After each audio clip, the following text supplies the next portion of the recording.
Hello guys, स्वागत है आप सभी का आपके अपने चैनल प्रसम स्टडी में। मैं हूं शुभम मसरा, आपका मैथ्स मेंटर, और आज हम लोग डिस्कस करने वाले हैं आरआरबी पीओ और आरआरबी क्लर्क के बारे में। जैसा कि आपको पता है कि नोटिफिकेशन आ चुका है, फॉर्म फिल होना स्टार्ट हो गए हैं, लेकिन सारे लोगों ने सिर्फ और सिर्फ आपको यही बताया कि कितनी एज होनी चाहिए, कितना रिलैक्सेशन है एज में, कितनी उसकी सैलरी है, लेकिन किसी ने भी ये नहीं बताया कि आपको कौन सा वाला टॉपिक कितने मार्क्स का आता है, कौन से टॉपिक में कितना वेटेज है, कट ऑफ के अकॉर्डिंग हमें किस वाले टॉपिक पे कितना टाइम देना चाहिए, किस टॉपिक को कितना पढ़ना चाहिए और किस स्टाइल से हमें पढ़ना चाहिए कि इस बार आरआरबी पीओ हमारा हो, आरआरबी क्लर्क हमारा हो।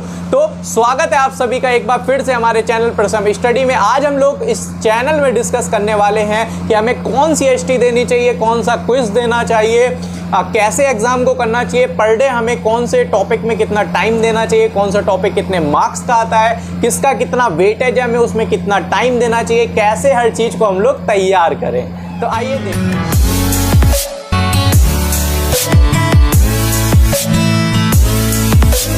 जैसा कि आप लोगों को पता है कि हमारा पीओ और क्लर्क का जो प्री एग्जाम होता है वो 80 मार्क्स का होता है, जिसमें 40 क्वेश्चन मैथ्स के और 40 क्वेश्चन रीजनिंग के आते हैं, जिसके लिए हमें टोटल 45 मिनट्स का टाइम दिया होता है। तो अगर हम लोग सबसे पहले तो हमें जिस भी एग्जाम को देना उसके लास्ट ईयर की कट ऑफ को जरूर चेक कर लेना चाहिए और उस हिसाब से हमको अपना एम बनाना चाहिए कि इस बार हमें कितने मार्क्स के लिए एक्चुअल में पढ़ना है। तो 4 स्टेट जो हमारे हैं, एक उत्तर प्रदेश, एक मध्य प्रदेश, एक राजस्थान और एक हमारा हरियाणा, जिसमें मुझे लगता है कि सारे के सारे स्टूडेंट्स हमारे इन्हीं स्टेटों से जुड़े हैं। तो सबसे पहले हम लोग उसके कट ऑफ की बात कर लेते हैं। सबसे पहले मैं क्लर्क की बात कर रहा हूं कि क्लर्क में कट ऑफ हमारा लास्ट ईयर के एग्जाम में कितना कितना गया था, और उसके बाद मैं आपको बताऊंगा कि इस बार हम लोगों को कितने मार्क्स के लिए पढ़ना है और कौन से टॉपिक को किस हिसाब से आपको पढ़ना है कि हमारे पूरे के पूरे मार्क्स इतने आ सके कि हम लोग आराम से मेंस दे सकें। और आप अगर मेरा पूरा का पूरा शेड्यूल फॉलो करते हो तो आप लिख के रख लो, आप लिख के रख लो कि इस बार आरआरबी पीओ आरआरबी क्लर्क आपका ही है, आपका ही सिलेक्शन होगा,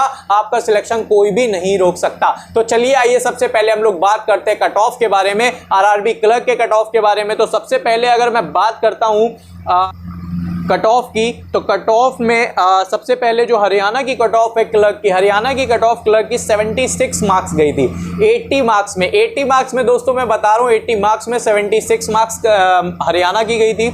उसके बाद अगर हम लोग मध्य प्रदेश की बात करते हैं, मध्य प्रदेश की बात इसके कंपेयर में कम थी, इसकी कट ऑफ थी 68.25, बट इतनी कम भी हम लोग नहीं बोल सकते। 80 मार्क्स में ये लाना थोड़ा सा हार्ड बात हो जाती है। उत्तर प्रदेश की अगर हम लोग बात करें तो उत्तर प्रदेश में इसकी जो कट ऑफ गई थी वो 74 मार्क्स थी। और अगर हम लोग बात करते हैं राजस्थान की, तो राजस्थान में इसकी कट ऑफ गई थी 75.25 मार्क्स। मतलब अगर हम लोग क्लर्क का एग्जाम देने जा रहे हैं ना, तो इस बार का हमारा एम होना चाहिए कि हमें 80 में 80 मार्क्स लाने हैं कैसे भी। अगर हम 80 में 80 मार्क्स का एम बनाते हैं तब तो ये मान के चलो कि हमें मेंस का एग्जाम देने भी मिलेगा, अदरवाइज हम लोग अभी से अपने आप को बाहर समझे।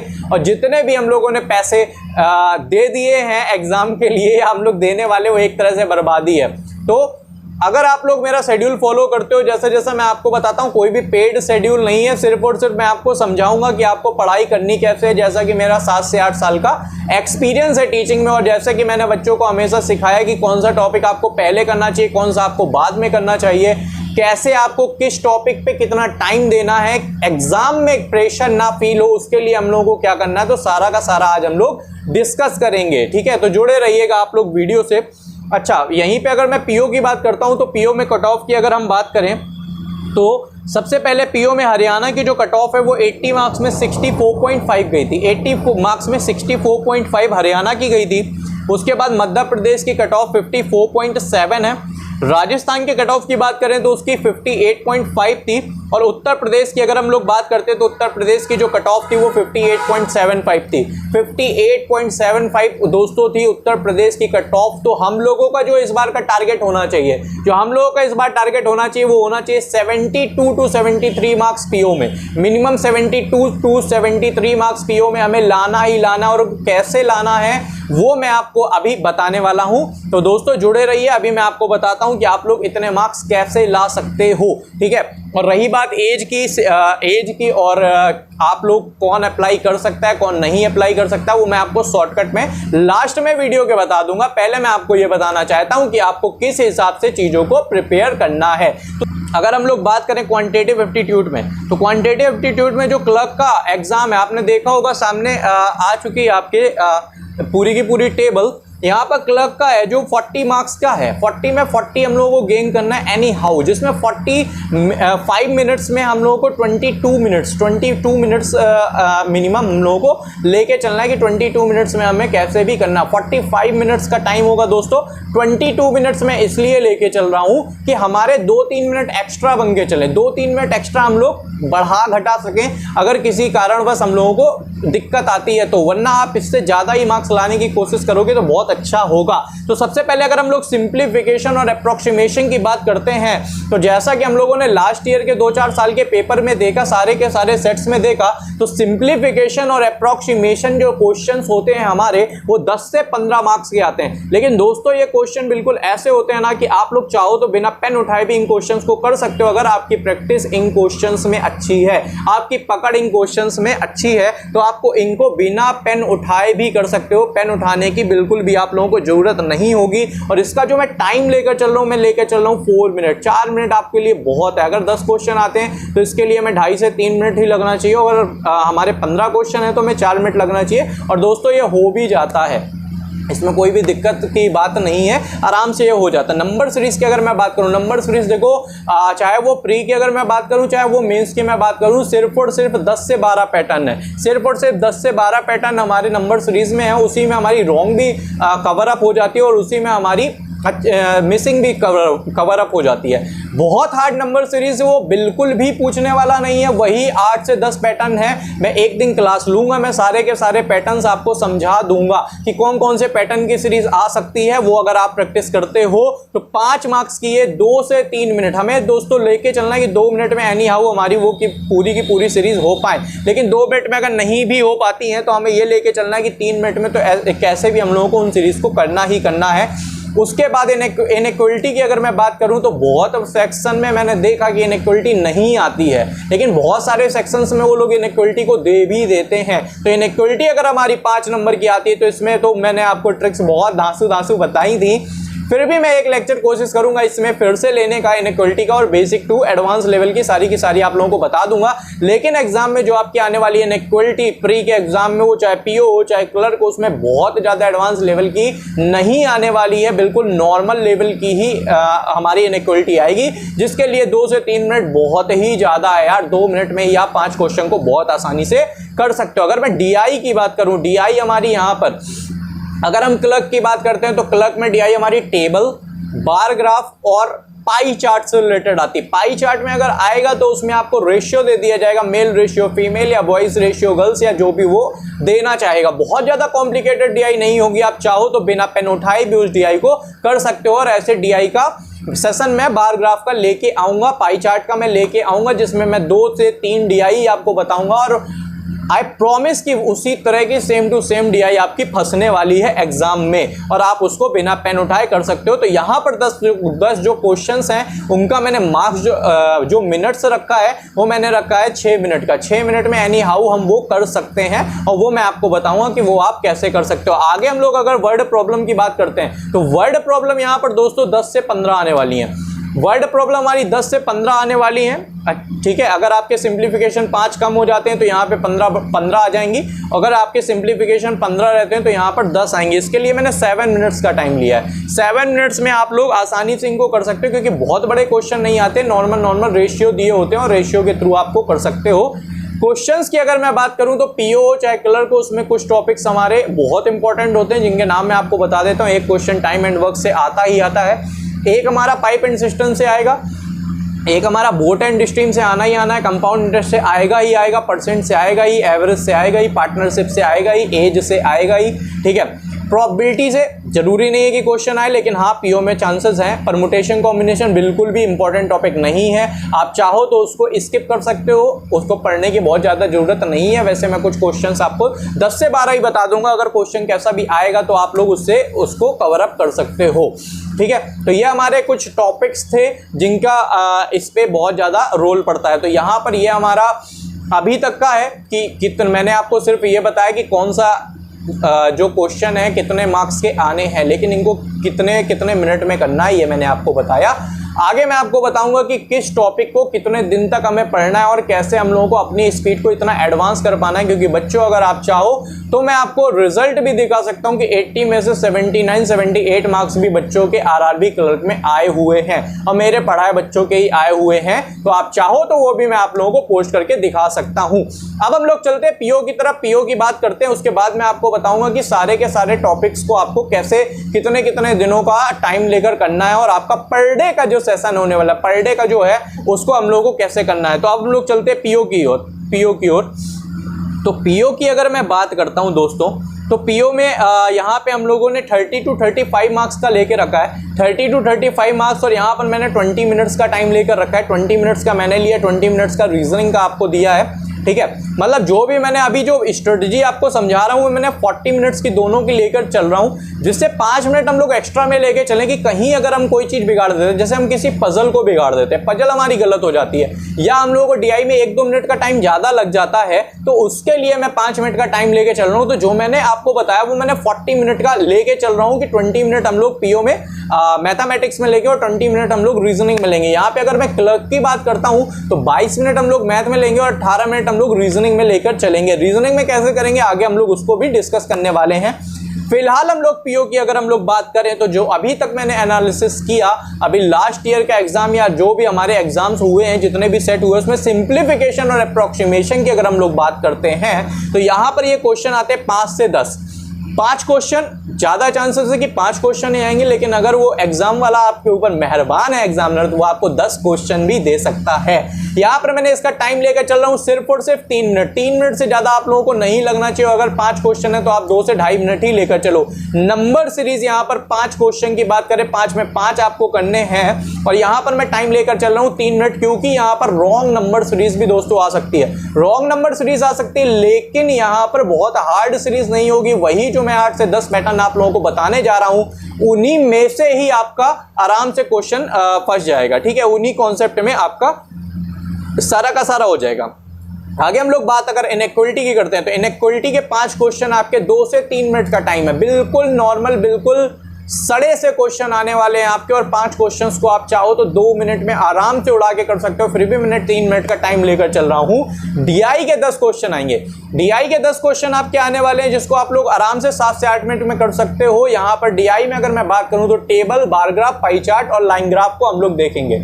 उसके बाद एक कैसलेट डीआई होती है जिसमें थ्योरेटिकल चीजें दी होती हैं और उससे हम लोगों को डीआई को बनाना पड़ता है, ठीक है। तो यहाँ पर कैसलेट डीआई आने के भी चांसेस बढ़ जाते हैं। तो यहाँ पर जो 2 डीआई है मैंने उसके लिए 7 से 8 मिनट का टाइम लिया है, क्योंकि यहाँ पर थोड़ा सा कैलकुलेशन बढ़ सकता है, क्योंकि आपकी पीओ की डीआई है। यहाँ पर अगर पाई चार्ट देगा तो वो थोड़ा सा घुमा सकता है कि सिर्फ और सिर्फ आपको मेल दे देगा, फीमेल आपको खुद ही फाइंड आउट करने पड़ सकते हैं, या लिटरेट भी डाल सकता है। यहाँ पर चीज़ों को थोड़ा सा वो घुमा कर एक्स्ट्रा भी दे सकता है, लेकिन बहुत हार्ड पेपर नहीं आता, बहुत ईजी पेपर आता है, चाहे वो पीओ का हो चाहे वो क्लर्क का हो। बहुत ज्यादा लेंदी कैलकुलेशन नहीं होगा। आप चाहो तो मेरा डिवीजन, मेरा मल्टीप्लिकेशन का पूरा देख सकते हो, जिसमें मैंने बहुत अच्छे से चीजों को समझाया हुआ है।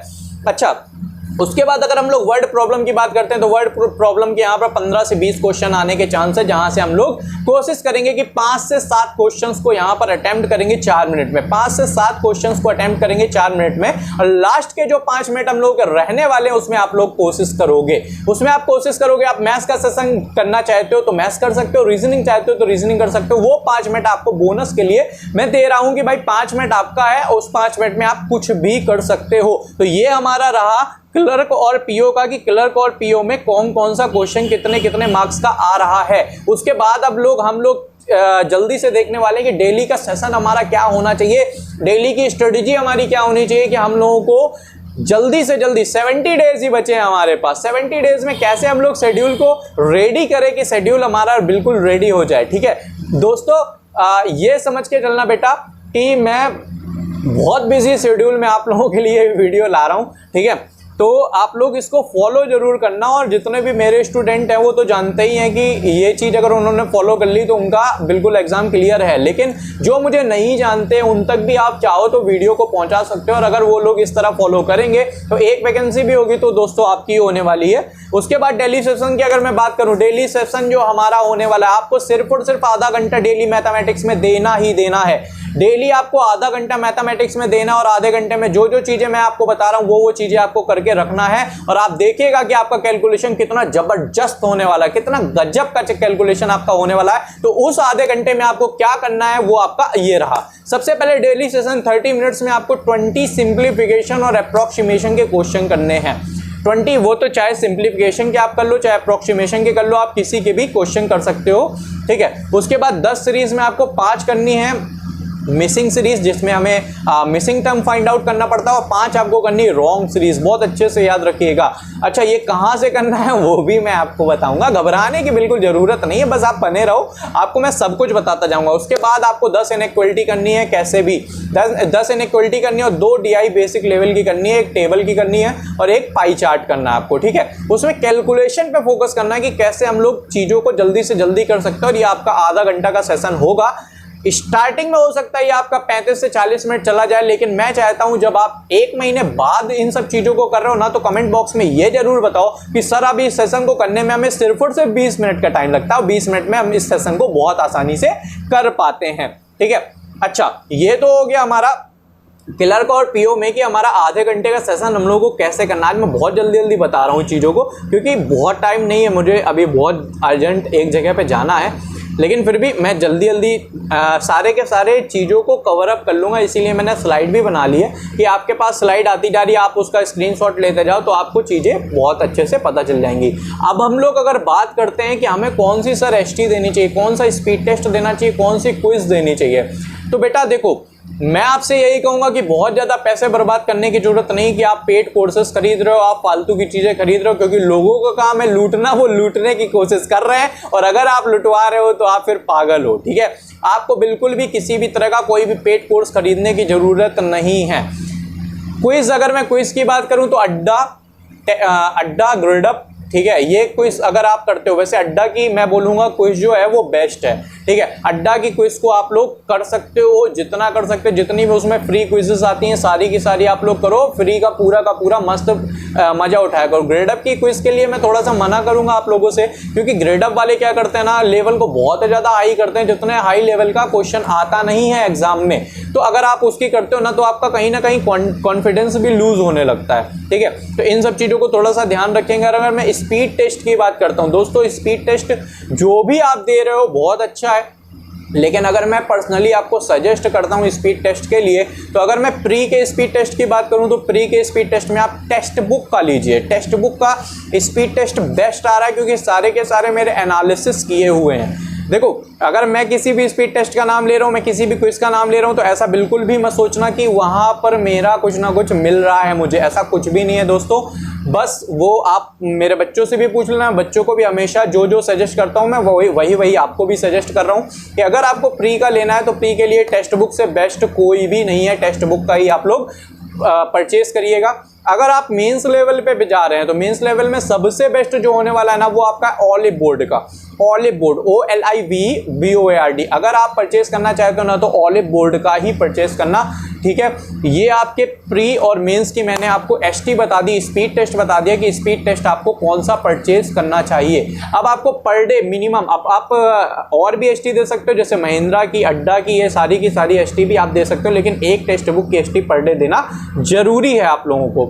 तो यहाँ पर आपको पर डे का क्या करना है, 1 से 2 एसटी देना, और स्पीड टेस्ट देने के बाद उसको दोस्तों एनालाइज जरूर करना है कि हमने वहाँ पर गलत क्या किया, क्योंकि अगर अभी से हम लोग अपनी गलतियों को पकड़ कर चलेंगे ना, तो बाद में गलतियाँ होने के चांसेस बिल्कुल पूरी तरह से कम हो जाते हैं, ठीक है। तो ये चीज़ आप लोग जरूर देख के चलिएगा कि आप भले ही आप 2 एसटी नहीं दे पा रहे हो, आप स्टार्टिंग में 1 एसटी दो, लेकिन उसको पूरा का पूरा एनालाइज जरूर करो, पूरी की पूरी मैथमेटिक्स और पूरी की पूरी रीजनिंग की कहाँ पर हम लोग किस सेक्शन में कहाँ पर गलत हो रहे थे, ठीक है। एनालाइज करना उसको बहुत ही ज़्यादा जरूरी हो जाता है आपके लिए। और क्विजेस के लिए मैंने बोला अड्डा, ग्रेडअप, कोई भी आप चाहो तो क्विज दे सकते हो, फ्री क्विजेस होती हैं, जितनी दोगे उतना अच्छा है, ठीक है। अच्छा, उसके बाद अगर हम लोग आगे की बात करें तो आगे हम लोग बात करने वाले हैं कि किस वाले टॉपिक पे मैथमेटिक्स में हमें, अगर हम स्टार्टिंग कर रहे हैं तो हमें रिवीजन के लिए कितना कितना टाइम देना चाहिए। तो वो लिस्ट आपकी ये रही। सबसे पहले अगर हम लोग बात करते हैं किस में कितना टाइम देना चाहिए, तो अगर आप चाहे न्यू स्टूडेंट हो चाहे आप ओल्ड स्टूडेंट हो, उससे कोई भी फर्क नहीं पड़ता है। आप लोगों को सबसे पहले बहुत ज़्यादा अंदर तक घुस के चीज़ों को नहीं पढ़ना है। सबसे पहले बात को याद रखना, बहुत ज़्यादा अंदर तक चीज़ों को घुस के नहीं पढ़ना है कि आप बहुत ही गजब गजब के बहुत हार्ड क्वेश्चंस को कर रहे हो। बेटा बिल्कुल भी मत करना, क्योंकि इतना टाइम हमारे पास बचा नहीं है। 70 दिन ही बचे हुए हैं। 70 दिन में 1 महीने का तो कोर्स मैं आपको बता देता हूँ कि 1 महीने तक आपको क्या क्या करना है। उसके बाद हम लोगों को 40 दिन क्या करना है उसके लिए भी मैं आप लोगों को बताऊंगा, ठीक है। तो 30 दिन अगर आप मुझे फॉलो करते हो ना, तो आप अपने अंदर वैसे भी बहुत बड़ा चेंज देखने वाले हो कि सर हाँ, हमारे अंदर एक बहुत बड़ा चेंज आ गया है, ठीक है। तो सबसे पहले अगर मैं सिंप्लीफिकेशन एंड अप्रोक्सीमेशन, जैसा कि ऊपर लिखा हुआ है, सिंप्लीफिकेशन एंड अप्रोक्सीमेशन के लिए आपको 2 दिन का टाइम मिलता है। 2 दिन आपको सिंप्लीफिकेशन एंड अप्रोक्सीमेशन पूरा का पूरा पढ़ लेना। उसके बाद missing series and wrong series, इसका मैं एक सेशन लेके आऊंगा जिसमें आप लोगों को सिर्फ और सिर्फ 1 दिन का टाइम देना है। 1 दिन में आपको 10 से 12 पैटर्न की सीरीज है। अगर आप नोट्स बना लेते हो मेरा, तो आपको बहुत ज्यादा फायदा देने वाले हैं ये के सारे टॉपिक, ठीक है।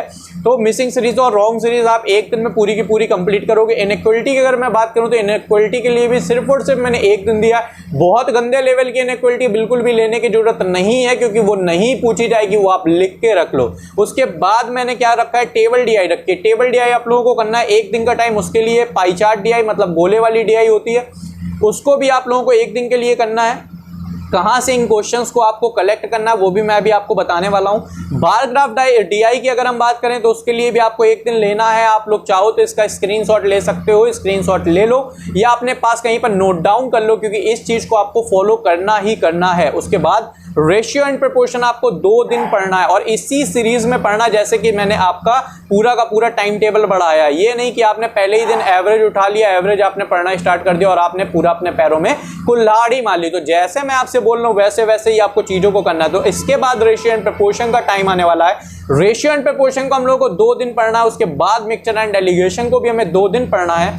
उसके बाद टाइम एंड वर्क को भी हमें 2 दिन पढ़ना है और पाइप एंड सिस्टम को भी हमें 1 दिन का टाइम देना है, क्योंकि pipe and system and time and work एक जैसे ही है, इसलिए मैंने साथ में रखा है। उसके बाद दोस्तों आप लोग परसेंट में आओगे। परसेंट का आपको 2 दिन का टाइम मिल रहा है। उसके बाद प्रॉफिट लॉस के लिए मैंने 2 दिन का टाइम दिया। उसके बाद मैंने डिस्काउंट के लिए सिर्फ और सिर्फ 1 दिन का टाइम दिया है। बेसिक क्वेश्चंस करने हैं, बहुत ज़्यादा एडवांस क्वेश्चंस करने की जरूरत नहीं है, मैं बार बार चीज़ों को बोल रहा हूँ। उसके बाद सिंपल इंटरेस्ट यानी साधारण ब्याज के लिए हम लोगों को 1 दिन का टाइम मिल रहा है। उसके बाद कंपाउंड इंटरेस्ट के लिए यहाँ पर 2 दिन का टाइम मिल रहा है। बोट एंड स्ट्रीम बहुत ही ज्यादा इंपॉर्टेंट टॉपिक आप लोगों के लिए हो जाता है, क्योंकि बैंकिंग में ये पूछा जाता है। तो यहां पर मैंने आपको 1 दिन का टाइम दिया बोट एंड स्ट्रीम का। उसके बाद मैंने ट्रेन का भी 1 दिन का टाइम दिया। टाइम एंड डिस्टेंस के लिए भी मैंने 1 दिन का टाइम दिया पार्टनरशिप का। उसके बाद आपको पढ़ना है पार्टनरशिप 1 दिन, क्वेश्चन ऑफ एज 1 दिन का टाइम मैंने दिया है। ये बिल्कुल आप रेशियो पढ़ लोगे तो आप इन सब चीज़ों को बहुत आसानी से कर सकते हो। उसके बाद परमुटेशन एंड कॉम्बिनेशन, जो कि टॉपिक नहीं पूछा जाता, लेकिन हम लोगों को प्रोबेबिलिटी जो कि पीओ में पूछी जा सकती है, जिसमें हम लोग सबसे ज़्यादा फोकस करने वाले हैं बॉल पे, क्योंकि हमेशा बॉल की प्रोबेबिलिटी हमसे पूछी जाती है, प्रायिकता पूछी जाती है। तो यहाँ पर हम लोगों को परमुटेशन एंड कॉम्बिनेशन के लिए मैंने 1 दिन दिया है। आप लोग अपने आप इसको बिल्कुल मत पढ़िएगा, मैं आपको कुछ क्वेश्चन ही बताऊंगा, उन्हीं में से कुछ ना कुछ क्वेश्चन फंस जाएंगे। तो प्रोबेबिलिटी और परमुटेशन कॉम्बिनेशन अभी आप छोड़ के रखिए, इसीलिए मैंने उन टॉपिक्स को छोड़ के सबसे लास्ट में रखा है। तो यहाँ पर उसके बाद प्रोबेबिलिटी के लिए भी सिर्फ और सिर्फ आपको 1 दिन ही मिलने वाला है। मेंसुरेशन के लिए भी आपको 1 दिन है। 1 दिन में आपको बहुत ज़्यादा मेंसुरेशन नहीं पढ़नी है, सिर्फ और सिर्फ आप लोग फॉर्मूले ये सब अगर पढ़ते हो तो आसानी से इन सब चीज़ों को आप लोग क्लियर कर सकते हो।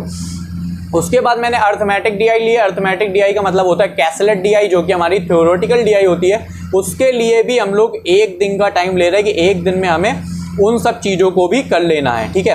तो ये रहा हमारा अभी तक का। उसके बाद आप लोगों को ये सब चीज़ें कहाँ से मिलेंगी, तो गूगल पे आप लोग कैसे भी 200 questions for simplification for bank या IBPS या RRB ऐसे आप डाल सकते हो। तो जाने कितने सारे PDF, जाने कितने सारे टीचर्स पढ़ा रहे हैं जो फ्री में PDF प्रोवाइड करते हैं। तो फालतू हमें परचेज करने की कुछ भी जरूरत नहीं है। पहली बात तो हमें क्विजेस में ही काफ़ी कुछ मिल जाता है, लेकिन क्विजेस में अगर हमें सारी चीज़ें नहीं मिल पा रही तो आप PDF गूगल से डाउनलोड कर सकते हो। मैं बार बार बोलता हूँ, फालतू पैसा बर्बाद करने की जरूरत नहीं है, फालतू पैसा बर्बाद हमें नहीं करना है। ये सब चीजें हम लोग आसानी से गूगल से भी डाउनलोड कर सकते हैं। अगर आप लोग डाउनलोड नहीं कर पा रहे हो, आपको कोई भी दिक्कत आ रही है, PDF कैसा भी चाहिए, तो आप चाहो तो हमारे टेलीग्राम ग्रुप में ऐड हो सकते हो, वहां पर आप लोग हमसे बता सकते हो, तो हम लोग आपको PDF भी प्रोवाइड करा देंगे। या अगर आपको कोई भी दिक्कत है कैसी भी, तो आप मुझे टेलीग्राम में मैसेज कर सकते हो या व्हाट्सएप में मैसेज कर सकते हो। मेरा नंबर है 8299539687।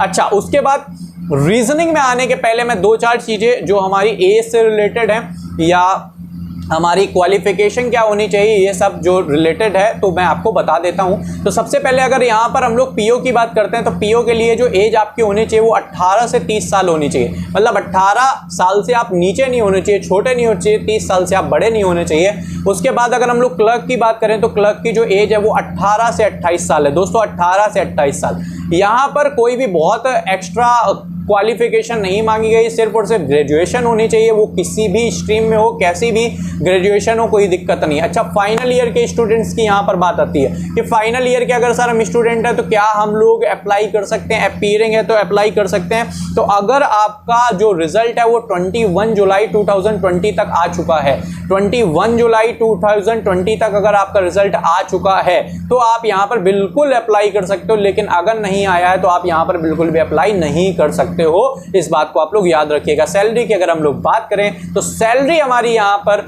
जो क्लर्क की होने वाली है वो 20 से 22,000 है और जो पीओ की है वो 35 to 40,000 होती है। ठीक है, यहाँ पर आपको लोकल लैंग्वेज आना बहुत ज़्यादा जरूरी है, तो ऐसा बिल्कुल मत करिएगा कि आप लोग उत्तर प्रदेश के और आप लोगों ने सिलीगुड़ी से फॉर्म भर दिया तो बहुत ज़्यादा दिक्कत आएगी, क्योंकि जैसे ही आपसे लोकल लैंग्वेज पूछी जाएगी आपको भगा दिया जाए। ठीक है, कंप्यूटर की नॉलेज अगर आप लोगों को बेसिक नॉलेज है तो ये आप लोगों के लिए एक्स्ट्रा काम करता है, अच्छा काम करता है। ठीक है, उसके बाद अगर आप लोग एग्रीकल्चर के स्टूडेंट हैं, ठीक है, हस्बेंड्री के स्टूडेंट हैं, ठीक है, इन सब चीज़ों के अगर आप स्टूडेंट हो तो आपको पीओ में जब एग्जाम आप लोग जाते हो ना इंटरव्यू के लिए तो वहाँ पर आपको थोड़ा सा इसका वेटेज मिलता है। ठीक है, थोड़ा सा इस चीज़ का वेटेज मिलता है। उसके बाद अगर मैं यहाँ पे फॉर्म की बात करूँ तो फॉर्म हमारा जो SC ST एंड PWD के लिए है वो 175 रुपीज़ है, 175 रुपीज़ है। और बाकी OBC जनरल इनके लिए जो भी फॉर्म हमारा है वो 800 रुपीज़ का होगा। ठीक है, अगर मैं ऑनलाइन रजिस्ट्रेशन की बात करूं तो फॉर्म फिल होना स्टार्ट हो गया है 1 जुलाई से 21 जुलाई के बीच में सारे के सारे फॉर्म हमारे फिल करने हैं कैसे भी। ठीक है, उसके बाद प्री की अगर मैं बात करूं तो सितंबर से अक्टूबर तक का टाइम लेके चल रहे हैं। सितंबर और अक्टूबर में इन लोगों ने बोला है अभी कि प्री होगा, लेकिन डेट्स अभी तक नहीं आई हैं इसकी दोस्तों, डेट्स अभी तक नहीं आई हैं इसकी। तो यहाँ पर हम लोग एक चीज़ ये कर सकते हैं कि मैंने 15 सितंबर तक का लेके चला कि 15 सितंबर तक आपको ऐसे मांग के चलना कि 15 सितंबर से ही हमारा एग्जाम स्टार्ट होने वाला है। अच्छा, यहाँ पर रिजल्ट की बात करें तो रिजल्ट हमारा अक्टूबर लास्ट में आने वाला है और मेंस हमारा अक्टूबर से नवंबर में भी होने वाला है। तो यहाँ पर हमें एक चीज़ का और ध्यान रखना पड़ेगा कि हम लोगों को करंट अफेयर बराबर हम लोग तैयार करते जाएं, क्योंकि वहाँ पर हम लोग को सिर्फ और सिर्फ 20 से 25 दिन का ही टाइम मिलेगा प्री से मेंस के बीच में। तो वहाँ पर हम लोग मैथ्स और रीजनिंग और चीज़ों की जब प्रैक्टिस करेंगे, ठीक है, तो यहाँ पर करंट अफेयर हमको थोड़ा सा दिक्कत देने लगता है। तो करंट अफेयर दोस्तों डेली अगर आप लिखते हो तो ये आप लोगों के लिए बहुत अच्छी बात है। ठीक है, ये आप लोगों के लिए बहुत अच्छा हमारे लिए प्लस पॉइंट हो जाता है। यहाँ पर अगर हम बात करें क्लर्क की तो क्लर्क में हमारे 200 नंबर क्लर्क और पीओ का 200 नंबर का मेंस हमारा एग्जाम होता है। ठीक है, थोड़ा सा ही अंतर है, मैं आपको बता देता हूँ। ठीक है, पूरा का पूरा आप चाहो तो नोटिफिकेशन वहाँ पे सरकारी रिजल्ट में जाके पढ़ सकते हो। सारा का सारा हम लोग बैंक का एग्जाम देने वाले हैं तो वो सब चीज़ें आराम से पढ़ सकते हैं, इसलिए मैंने उसका बिल्कुल अलग से वीडियो नहीं बनाया। पागलपंती होती है सब वीडियो बनाना, तो हम वो चीज़ प्रोवाइड करें जो आप एक्चुअल में मांगना चाहते हो हमसे। ठीक है, बाद इंटरव्यू आपका अक्टूबर और नवंबर में होगा और जनवरी में आपकी ज्वाइनिंग हो जाएगी और मार्च तक आपकी शादी फिक्स हो जाएगी, मई तक आपकी शादी हो जाएगी। तो ये था हमारा मैथमेटिक्स का सारा सेक्शन जो कि मैंने आप लोगों को बता दिया कि कैसे आप लोगों को करना है। आगे आपको किसी भी तरह की कोई भी दिक्कत आती है मैथमेटिक्स से रिलेटेड तो आप लोग मुझसे कमेंट सेक्शन में भी पूछ सकते हो और आप लोग मुझे टेलीग्राम पे भी या व्हाट्सएप पे मैंने अपने को नंबर अपना प्रोवाइड किया, वहां पर भी आप लोग मुझसे पूछ सकते हो। तो अब चलते हैं हम लोग रीजनिंग की ओर। रीजनिंग आपका इसने आप लोगों को एक और गुड न्यूज़ दे दिया। इससे पहले IBPS ने अचानक से पीओ और क्लर्क के रिजल्ट को डिक्लेयर करके सारे स्टूडेंट्स को सरप्राइज़ कर दिया था। जिनका सिलेक्शन हुआ वो स्टूडेंट्स हैप्पी हो गए और जिनका नहीं हुआ वो थोड़े सैड हो गए थे कि मेरा सिलेक्शन नहीं हुआ। और स्टूडेंट्स बहुत डाउट में भी थे कि पता नहीं इस साल वैकेंसीज आएंगी भी या नहीं, एग्ज़ाम्स होंगे या नहीं होंगे। तो उनके इस कन्फ्यूज़न को दूर करते हुए IBPS ने अपना RRB का नोटिफिकेशन रिलीज़ कर दिया। तो ये सारे स्टूडेंट्स के लिए बहुत ही गुड न्यूज़ है, स्पेशली उनके लिए जिनका क्लर्क और पीओ में कुछ ही मार्क्स से रह गया। तो सर ने आपको इस नोटिफिकेशन के बारे में ऑलरेडी सब कुछ बता दिया है। आपको पता चल गया होगा कि RRB ने इस साल कितनी वैकेंसीज रिलीज़ की हैं। आरआरबी ने इस बार 9,698 वैकेंसीज रिलीज़ की है, जिसमें से आपके 4,682 ऑफिस असिस्टेंट मींस क्लर्क की वैकेंसीज़ हैं और 3,800 आपकी पीओ की वैकेंसीज़ हैं। मींस आपको पूरा चांस मिला है इस बार। अगर आपका पिछली बार सिलेक्शन नहीं हुआ था तो इस बार आपको मौका मिला है कि आप इस एग्ज़ाम को अपने हाथ से जाने ना दें। इसके अलावा आईबीपीएस ने एक और बात बोली है कि जब स्टूडेंट्स एग्ज़ाम सेंटर पे जाएंगे तो कौन कौन से आइटम्स परमिटेड होंगे उनको एग्ज़ाम वेन्यू पर, जो कैंडिडेट्स को ले जाना कंपलसरी है। तो सबसे पहले मैं आपको बता दूं कि आपको मास्क लगा के जाना है। सभी स्टूडेंट्स के लिए मास्क कंपलसरी है, विदाउट मास्क आपको एंट्री नहीं मिलेगी। सेकेंड थिंग, आपको ग्लव्स भी पहन कर जाना है। एंड थर्ड, आपको अपना पर्सनल ट्रांसपेरेंट वाटर बॉटल लेके जाना है। वहाँ पर आपको वाटर बॉटल प्रोवाइड नहीं किया जाएगा और आपका वाटर बॉटल ट्रांसपेरेंट होना चाहिए, वो प्रिंटेड या कलरफुल नहीं होना चाहिए। इसके अलावा आप अपना पर्सनल हैंड सैनिटाइज़र ले जाएंगे। सैनिटाइज़र आप उसका छोटी बॉटल हैंड सैनिटाइज़र का आता है, आप उसको ले जाइए। सैनिटाइज़र ले जाने का मतलब ये नहीं कि आप बड़ा सा बॉटल लेके जाइए, बस सिंपली आप छोटा सा सैनिटाइज़र लीजिए जो आपके पॉकेट में ईजिली आ जाए। इसके अलावा आप पेन और एडमिट कार्ड, आईडी प्रूफ, उसकी फ़ोटोकॉपी, ये सब। इसके अलावा कोई भी चीज़ आपको वेन्यू पे ले जाना अलाउ नहीं है। मीन्स इस बार आपको बैंक का एग्ज़ाम देते टाइम पूरी डॉक्टर वाली फीलिंग आने वाली है। आपको डॉक्टर बन के जाना है और इस एग्ज़ाम का ऑपरेशन करना है। तो इस एग्ज़ाम का आप ऐसा ऑपरेशन करिएगा, पीएस आपको इस बार थैंक यू की जगह कॉन्ग्रेचुलेशन का मैसेज भेजे। तो डॉक्टर बन के जाइए, ऑपरेशन करिए और ऑपरेशन को सक्सेसफुल बनाइए। आरआरबी के प्रीलिम्स में सर ने आपको बताया होगा कि सिर्फ मैथ्स और रीजनिंग आती है। मैथ्स के बारे में सर ने आपको बता दिया, मैं आपको रीजनिंग के बारे में बता देती हूँ। सबसे पहले हम देखते हैं कि हमारा रीजनिंग का सिलेबस क्या है। सबसे पहले हमारा पजल और सीटिंग अरेंजमेंट है, जो रीजनिंग का सबसे इम्पॉर्टेंट टॉपिक है। पजल और सीटिंग अरेंजमेंट से अप्रॉक्स 15 to 20 क्वेश्चंस पूछे जाते हैं। ऑर्डर एंड रैंकिंग से 1 से या 2 क्वेश्चन पूछे जाते हैं। इसमें एज, हाइट, वेट, इन सब से रिलेटेड क्वेश्चंस आते हैं। इनइक्वालिटी में आपके 5 क्वेश्चंस पूछे जाते हैं। इसमें या तो इनइक्वालिटी आपको डायरेक्टली दी होती है या फिर आपसे कोडेड फॉर्म में पूछ लेते हैं। वो कुछ सिंबल्स देते हैं कि इसका मतलब ग्रेटर देन हुआ, इस सिंबल का मतलब लेस देन ग्रेटर देन हुआ, और फिर आपको उस स्टेटमेंट को डीकोड करके उसका आंसर बताना होता है। तो इनइक्वालिटी के 5 क्वेश्चन आते हैं। ये आपसे डायरेक्टली भी पूछा जा सकता है या फिर कोडेड फॉर्म में पूछा जा सकता है। ब्लड रिलेशन के 2 से 3 क्वेश्चन आते हैं। ये भी आपसे डायरेक्टली पूछा जा सकता है या फिर पजल के फॉर्म में पूछा जा सकता है। नेक्स्ट आपका है कोडिंग डिकोडिंग। कोडिंग डिकोडिंग के आपके 5 क्वेश्चंस होते हैं।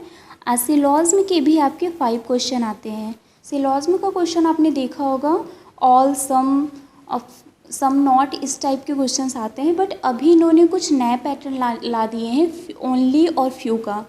तो आप सिलॉज्म पढ़ते टाइम जो ओनली और फ्यू का क्वेश्चन है उसका ज़्यादा प्रैक्टिस करिएगा, क्योंकि अगर प्रीवियस ईयर के क्वेश्चंस को देखें तो ओल्ड पैटर्न के साथ साथ ये लोग ओनली और फ्यू का भी पैटर्न देने लगे हैं। तो सिलॉज्म से 5 क्वेश्चन आते हैं, जिसमें से 2 आप मान लीजिए कि ओनली और फ्यू का आएगा और 3 आपके ओल्ड पैटर्न के होंगे। डिस्टेंस एंड डायरेक्शन के आपके 2 से 3 क्वेश्चंस आते हैं। अल्फ़ाबेटिकल और अल्फ़ा न्यूमेरिक सीरीज़ के आपके 5 क्वेश्चन आते हैं। इसमें एक सीरीज़ आती है based on letter, number, symbol, word या फिर इन सब का मिक्स्ड सीरीज़ होता है। और इसमें आपको एक मीनिंगफुल वर्ड बनाने का भी क्वेश्चन पूछा जाता है। 8 या 10 अल्फ़ाबेट्स दे देते हैं, उसके बाद उसमें कुछ नंबर बता देते हैं कि मे का, फिर आपसे पूछ लेते हैं मे का meaningful word from 2nd, 4th, 9th, 8th letter. तो उस नंबर पे जो जो लेटर्स होते हैं उन सबको मिला के आपको एक मीनिंगफुल वर्ड बनाना होता है। न्यूमेरिक सीरीज़ में आपको मीनिंगफुल वर्ड बनाने को भी दे सकते हैं या फिर सीरीज़ भी दे सकते हैं। इसके आपके 5 क्वेश्चन आते हैं। तो ये हमारा सिलेबस है और किस टॉपिक से कौन से क्वेश्चंस, किस टॉपिक से कितने क्वेश्चंस आते हैं ये भी हमने आपको बता दिया। इस टॉपिक्स को हमने इजी, डिफ़िकल्ट और इजी, मॉडरेट और डिफ़िकल्ट टॉपिक्स की कैटेगरी में डिवाइड किया है, जिससे हमें पता चल जाए कि हमें किस टॉपिक पर कितना एफर्ट करना है और किससे ज़्यादा क्वेश्चन पूछे जाते हैं। तो हमारे जो इजी टॉपिक्स हैं वो है coded inequality, syllogism, coding decoding, decision making and alphabetical series. ये हमारे इजी टॉपिक्स हैं, इनको हम क्विकली सॉल्व कर सकते हैं और इससे हमारी एक्यूरेसी की जो पॉसिबिलिटी होती है वो बहुत ही ज़्यादा हाई होती है और इनकी प्रैक्टिस के लिए हमें बहुत ज़्यादा एफर्ट नहीं करने होते हैं, हम ईज़िली इन टॉपिक को कर सकते हैं। इसके बाद हमारा मॉडरेट टॉपिक आता है। मॉडरेट लेवल का जो टॉपिक होता है वो हमारा होता है blood relation, direction distance, order ranking, arrangement and pattern and floor puzzle. ये हमारे मॉडरेट टॉपिक्स होते हैं, they are easiest to solve और इससे हम मोर मार्क्स गेन कर सकते हैं। मीन्स इजी टॉपिक के बाद अगर हम किन्हीं क्वेश्चंस को अटैम्प्ट करते हैं तो वो हमारा मॉडरेट टॉपिक्स ही होता है, जिनसे हम सोचते हैं कि इन क्वेश्चंस को करके हम ज़्यादा मार्क्स को गेन कर सकते हैं। इनको सॉल्व करने के लिए हमें एक step by step solving proper technique की ज़रूरत होती है, जिसके लिए हमें बहुत ज़्यादा प्रैक्टिस की ज़रूरत होती है। तो ट्राई करें कि हम इन टॉपिक्स के ज़्यादा से ज़्यादा क्वेश्चंस को प्रैक्टिस करें डेली बेसिस पर। नेक्स्ट हमारा डिफ़िकल्ट टॉपिक्स आता है, जो डेली बहुत डिफ़िकल्ट होते हैं। प्री लेवल को अगर हम छोड़ दें तो मेंस में ये टॉपिक्स बहुत ही ज़्यादा लेंथी और ट्रिकी और टाइम टेकिंग होते हैं, तो ये टॉपिक्स बहुत ही ज़्यादा प्रैक्टिस मांगती है। हमारे जो डिफ़िकल्ट टॉपिक्स है वो circular seating arrangement, linear seating arrangement, double lineup, data sufficiency, puzzle और मशीन इनपुट है। ये टाइम कंज्यूमिंग होते हैं, इनको सॉल्व करने के लिए एक प्रॉपर टाइम मैनेजमेंट स्ट्रेटजी बनानी पड़ती है, प्रॉपर टेक्निक की ज़रूरत होती है।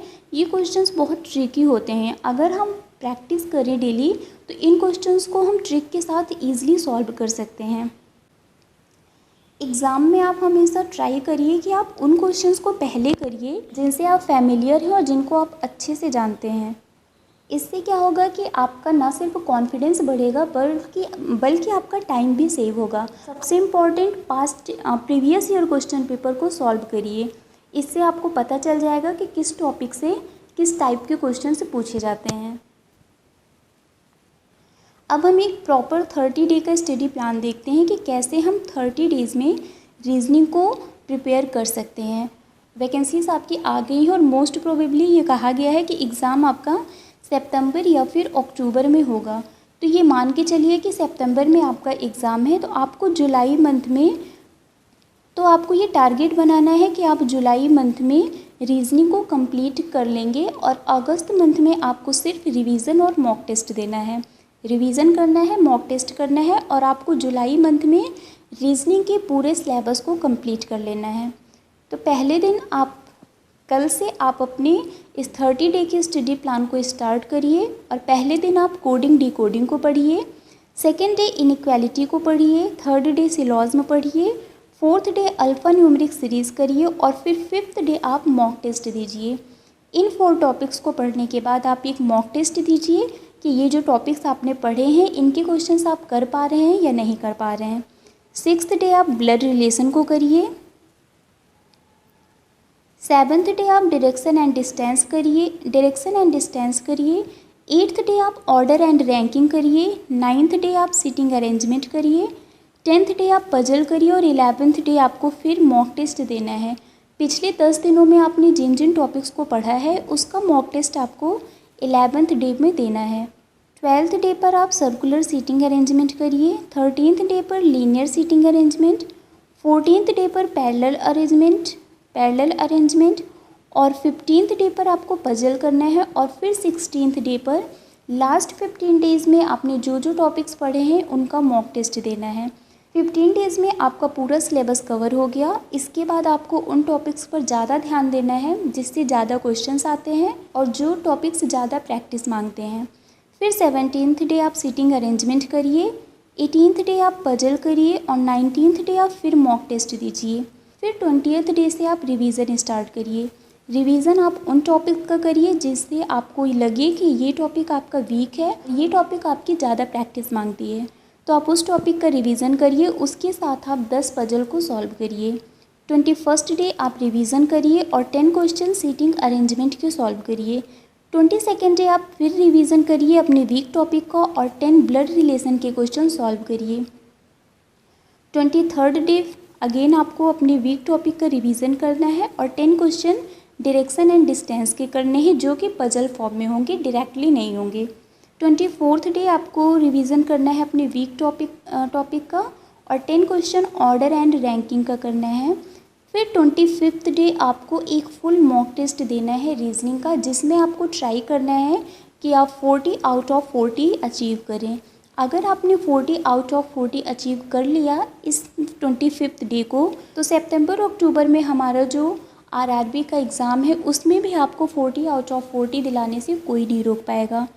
26th डे से 30th डे पर आपको जो करना है, सिर्फ 2 चीज़ करना है आपको, रिवीजन और मॉक टेस्ट। रिवीजन करिए, मॉक टेस्ट दीजिए। 30 डे में आपका रीजनिंग पूरी तरह से तैयार होगा। आपको ये लगेगा कि अगर कल एग्ज़ाम हो जाए तो हम कल भी देने के लिए रेडी हैं। इसके बाद आपको अपने आप से पढ़ाई करनी है। कौन से टॉपिक को आपको ज़्यादा टाइम देना है, कब किसको कम टाइम देना है, ये आपको डिसाइड करना है आफ्टर डे 30। बट 30 डे तक आप इसी स्टडी प्लान को फॉलो करिए। इसके अलावा आपको एक डेली टारगेट लेके चलना है। मीन्स इस स्टडी प्लान के अलावा एक डेली टारगेट आपको रखना है, जिसमें आपको daily 10 puzzle, 10 seating arrangement, 10 blood relation and 10 direction and distance, इन चारों टॉपिक के 10 क्वेश्चन आपको डेली करना है। मीन्स डेली आपको 40 क्वेश्चंस करने हैं इन टॉपिक के। ये आपका डेली का टारगेट है। ये टॉपिक्स है जो आपसे ज़्यादा प्रैक्टिस मांगते हैं। अगर आप ब्लड रिलेशन और डायरेक्शन डिस्टेंस नहीं भी करते हैं, लेकिन पजल और सीटिंग अरेंजमेंट के क्वेश्चंस, ये ऐसे क्वेश्चन है जो आपसे डेली प्रैक्टिस मांगता है। अगर एग्ज़ाम आपको क्वालिफाई करना है, आपको ज़्यादा मार्क्स गेन करने हैं, तो आपको इन टॉपिक्स को बहुत ज़्यादा प्रैक्टिस करनी होगी। तो डेली का टारगेट बना के रखिए और इन टॉपिक्स के क्वेश्चन को आप डेली सॉल्व करिए। अब हम बात करते हैं टाइम मैनेजमेंट की। एग्ज़ाम में हम टाइम को कैसे मैनेज करेंगे। चलिए क्लर्क और पीओ दोनों की हम साथ में बात करते हुए चलते हैं कि कैसे आपको 40 मार्क्स के क्वेश्चन करने हैं। आपको ये ट्राई करना है कि क्लर्क और पीओ दोनों में आपको रीजनिंग में 40 आउट ऑफ 40 स्कोर करना है। क्लर्क और पीओ दोनों में आपको 40 मार्क्स लाने हैं। क्लर्क में आपको 40 क्वेश्चन 18 मिनट में करना है। आपको ट्राई करना है कि 18 मिनट में आप क्लर्क में 40 क्वेश्चंस रीजनिंग के अटैम्प्ट कर लें और पीओ में आप 40 क्वेश्चन 20 मिनट में अटैम्प्ट कर लें। तो चलिए हम पहले टॉपिक्स को देखते हैं कि कौन से टॉपिक कितने मार्क्स के आते हैं और उनको हमें कितने मिनट में करना है। इनइक्वालिटी के आपके 5 क्वेश्चन आते हैं। इनको आप क्लर्क और पीओ दोनों में 1 मिनट में कर सकते हैं। ये बहुत ही ईजी टॉपिक है। सिलॉजिज्म के भी 5 क्वेश्चन आते हैं। इसको आप 1 से 2 मिनट में कर सकते हैं। डायरेक्शन एंड डिस्टेंस के 3 क्वेश्चन आते हैं। इसको भी आप क्लर्क और पीओ दोनों में 1 से 2 मिनट में कर लेंगे। पजल के आपके 10 नंबर के क्वेश्चन आते हैं, जिसको क्लर्क में आप 4 से 5 मिनट में कर लेंगे। बट पीओ में आपसे थोड़ा ज़्यादा टाइम मांगेगा, बिकॉज पीओ थोड़ा हाई लेवल का होता है और थोड़े ट्रिकी क्वेश्चंस आते हैं, तो उसमें आपको 5 से 6 मिनट लग जाएगा। तो पीओ में आप पजल के 10 क्वेश्चन 5 से 6 मिनट में कर सकते हैं और क्लर्क में आप 4 से 5 मिनट में कर सकते हैं। मिसलेनियस क्वेश्चन मीन्स हमारे जो रिमेनिंग टॉपिक्स हैं, order ranking, decoding, order and ranking, ये सब जो हमारे टॉपिक्स होते हैं, ये हमारे मिसलेनियस टॉपिक हैं जो हमारे 10 से 12 मार्क्स के आते हैं, जिनको हम 3 से 4 मिनट में कर सकते हैं क्लर्क में, और पीओ में हम इसको 4 से 5 मिनट में कर सकते हैं।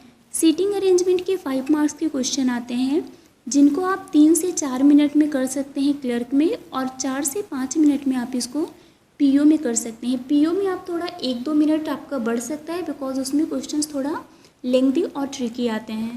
तो आपको ये कोशिश करना है कि क्लर्क में आपको 18 मिनट में रीजनिंग के क्वेश्चंस अटैम्प्ट करने हैं और पीओ में आपको 20 मिनट में क्वेश्चंस अटैम्प्ट करने हैं।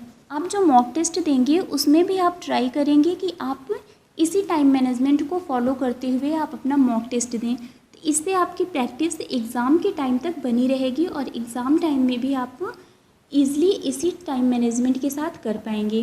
तो आपको जो हमने बताया है वो आपको करना है मैथ्स और रीजनिंग दोनों के लिए। टाइम मैनेजमेंट का ध्यान रखिए, किस टॉपिक से कितने क्वेश्चन आते हैं, कितने मार्क्स के आते हैं उसको ध्यान रखिए। प्रीवियस ईयर पेपर को सॉल्व करिए और हमारा जो 30 डे का स्टडी प्लान है उसको फॉलो करिए। ट्रस्ट में अगर आपने ये सब फॉलो कर लिया तो आपका सिलेक्शन कोई नहीं रोक पाएगा। ये सिर्फ आपके हाथ में है, आपको सिलेक्शन लेना है। तो बस इतना ही इस नोटिफिकेशन में। आप प्रिपरेशन करिए, अच्छे से पढ़ाई करिए और ट्राई करिए कि इस बार आप इस एग्ज़ाम को क्रैक कर लें। आपको हार्ड वर्क नहीं करना है, आपको स्मार्ट वर्क करना है। चीज़ों को सॉल्व करने का ट्रिक सीखिए, टेक्निक सीखिए। जितना ज़्यादा पॉसिबल हो सके आप ट्राई करिए क्वेश्चंस को जल्दी से जल्दी सॉल्व करने का। एक्यूरेसी पर ध्यान रखिए और टाइम मैनेजमेंट पर ध्यान रखिए। ज़्यादा से ज़्यादा प्रैक्टिस करिए, आपका सिलेक्शन इस बार 100% हो जाएगा। All the best guys, bye bye, thank you. तो आई होप आप लोगों को वीडियो बहुत अच्छा लगा होगा और यह वीडियो आप लोगों के लिए बहुत हेल्पफुल भी होगा और आज आप लोगों को समझ में आया होगा कि एक्चुअल में आप लैग कहाँ पर कर रहे हो। तो मैं सिर्फ और सिर्फ इतना ही कहूँगा कि अगर आप कोई भी टॉपिक की प्रैक्टिस कर रहे हो और आपको जैसे मैंने आपको समझाया है कि उस टॉपिक में कितना टाइम लगना चाहिए, लेकिन अगर आपका 1-2 मिनट भी इधर उधर हो रहा है ना, तो प्लीज़ उसको सही करने की कोशिश कीजिए, क्योंकि कंपटीशन बहुत ज़्यादा बढ़ चुका है और इस बार तो लॉकडाउन भी था। लॉकडाउन था, बहुत लोगों की जॉब जा चुकी है, तो बहुत ही ज़्यादा लोगों में एग्ज़ाम होने वाला है। तो यहाँ पर आप लोग बिल्कुल इस चीज़ का ध्यान रखिएगा और ज़्यादा से ज़्यादा नंबर लाने की कोशिश कीजिए, जिससे हम लोगों का प्री तो बिल्कुल क्लियर हो एनी हाउ। बाकी भाई मेंस भी आपको कैसे तैयार करना है वो उसकी भी मैं स्ट्रेटजी लेके आऊँगा कि वहाँ पर कितनी कट ऑफ गई थी और किस हिसाब से आप लोगों को चीज़ों को मैनेज करके चलना है। तो आई होप आप लोगों को चीज़ें बहुत पसंद आई होंगी। अगर आपको किसी भी तरह की कोई भी क्वेरी है, आपको कोई भी सजेशन लेना है एग्ज़ाम के रिगार्डिंग, आपको कोई भी प्रॉब्लम आ रही है फॉर्म फिलअप करने में या कुछ भी चीज़ नहीं समझ में आ रही है, तो आप लोग मुझे डायरेक्ट कांटेक्ट कर सकते हैं व्हाट्सएप के थ्रू। मेरा नंबर है 8299539687। और बहुत जल्दी हम लोग लेक्चर्स भी लाएंगे आप लोगों के लिए, मैथ्स, रीजनिंग, इंग्लिश, जीए के, ठीक है, जो कि हम लोगों का थोड़ा सा डिले हो रहा है कुछ रीजंस की वजह से, ठीक है। तो बहुत जल्दी हम लोगों को उसको भी कंटिन्यू करने वाले हैं और इस बार आई प्रॉमिस कंटिन्यू होगा, तो बिल्कुल भी अब बंद नहीं होगा और कंटिन्यू बिल्कुल रहेगा, ठीक है। तो मिलते हैं हम लोग बहुत जल्दी नेक्स्ट वीडियो पे, तब तक के लिए जय हिंद।